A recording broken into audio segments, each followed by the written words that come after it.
అచ్యుత అనంత గోవింద.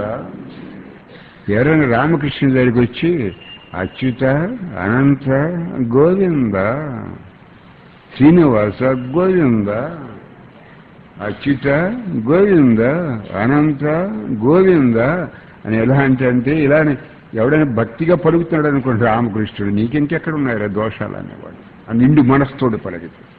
అంటే సినిమాలో కూడా పలికిస్తారు, అలా కాదు.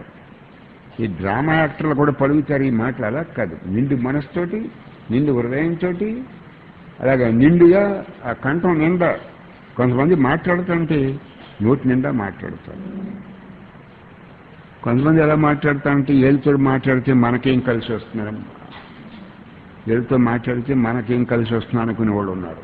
కొంతమంది అలా కాదు, నోటి నిండా మాట్లాడతారు, నిండు మనసుతో మాట్లాడతారు. అలా అచ్యుత అనంత గోవింద అలా ఎవరైనా నిండు మనసుతోటి పలికితే రామకృష్ణ దగ్గరికి వచ్చి నీకింకెక్కడున్నారే పాపాలు, ఒకసారి అచ్యుత అన్నాక ఒకసారి అనంత అన్నాక ఇది నీకు దోషాలు, నువ్వు దోషరహితులైపోయావు, నీకు మానసిక ఆరోగ్యం వచ్చేసింది. We go forward, we march forward, we need not stop till the goal is reached. Go forward. Achyuta Ananta Govinda, ఇంక నీకు దోషాలు ఎక్కడున్నాయి? వాడు కాల్చి ఇడిచిపెడతాడు. ఒక గడ్డి మేతిని తగలబెట్టడానికి ఒక గడ్డి పూల చాడు.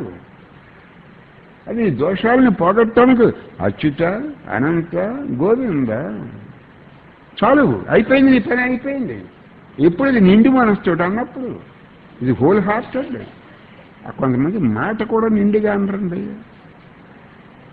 కొంతమంది గోవింద గోవింద అని ఇలా పక్క చూసుకుంటూ ఉంటారు, వాళ్ళు ఏమో అనుకుంటారు. ఇంకా వాళ్ళకి జ్ఞానం ఏంటంటే, కొంతమంది గోవింద గోవింద అని ఇలా పక్క చూసుకుంటూ ఉంటారు, ఆ పక్క వాళ్ళు ఏమని అనుకుంటారేమో. ఇంకా అంత సిగ్గుపడి వాళ్ళకి, అంత ముఖమాటం పడి వాళ్ళకి జ్ఞానం ఏంటి?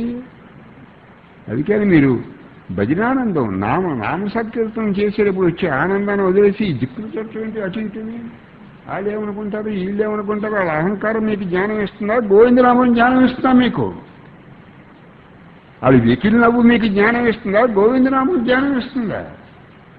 వాళ్ళ హేళన మీకు మోక్షం ఇస్తుందా, గోవిందుడు మీకు మోక్షం ఇస్తాడా?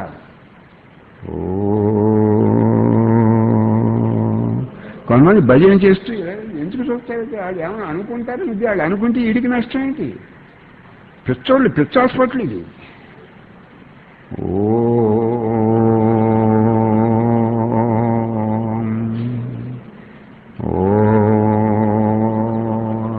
ఆత్మానందం అటించండి, అమృత అనుభవం అటించండి. నామం స్మరించుకుంటా అంటే నామస్మరణంలో వచ్చే ఆనందాన్ని భరించలేకపోతున్నాను నేను. 1 రూపాయినా భరించలేనప్పుడు 1000 రూపాయలు ఎక్కడ భరిస్తాం?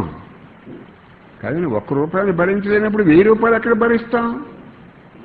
చారన్నా అరగటం లేదు, ఇంక కూరలన్నా ఎక్కడ అరుగుతుంది మనకి? ఈ నామాన్ని స్మరించుకుంటా అంటేనే అలౌకిక ఆనందం వచ్చేస్తుంది. ఏదో సమాధి స్థితిలో వచ్చే ఆనందాన్ని ఎక్కడ భరించగలం? సమాధి స్థితి ఈశ్వరుడు ఇవ్వడానికి సిద్ధంగా ఉన్నాడు, కానీ మనం భరించలేమని వెయిట్ చేస్తున్నాడు. వెయిట్ అండ్ సీ అంటున్నాడు ఆయన.